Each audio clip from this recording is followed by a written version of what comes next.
Welcome to Samba Samba. Enjoy the video. In this video, I will show how restaurants make poached eggs step by step. Start by choosing very fresh eggs and bringing water to a gentle simmer, not a rolling boil. Add a splash of vinegar and create a slow whirlpool to guide the white around the yolk. Use a shallow pan and low heat to keep eggs tender, and time each egg for consistent doneness.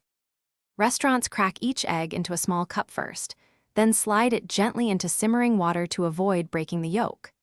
Maintain a steady circular motion in the pan to coax the white around the yolk and form a neat shape.